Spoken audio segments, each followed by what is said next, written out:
গাজার খান ইউনিসের নাসের হাসপাতাল। মায়ের কোলে শুয়ে আছে ছোট্ট শিশু সুয়ার আশুর। চোখ বড় বড় করে তাকিয়ে আছে নিঃশব্দে। হাড্ডি স্যার, শরীরে দুর্ভিক্ষের ছোপ ছোপ দাগগুলো গোনা যাচ্ছে। বয়স মাত্র 5 মাস, কিন্তু ওজন মাত্র 2.9 কেজি। জন্মের সময় ছিল 2.4 কেজি। এতদিনেও শরীরে বাড়েনি 1 কেজি মাংস। মা নাজওয়া আরাম চোখের পানি মুছতে মুছতে বলেন, রমজান মাসে কিছু ত্রাণ ঢোকে গাজায়।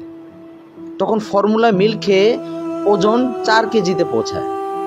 কিন্তু ঈদুল ফিতরের ঠিক আগেই আবার অবরোধ শুরু হয়। খাদ্যের অভাবে 8 এপ্রিল ফের অসুস্থ হয়ে পড়ে সুয়ার। ইসরায়েলি অবরোধে গাজায় এখন নীরব মৃত্যু হয়ে ছড়িয়ে পড়েছে। রক্তশূন্য শরীর আর নিস্তব্ধতায় ছেয়ে গেছে পুরো শহর। সদীপ চৌধুরী, নিউজ 24।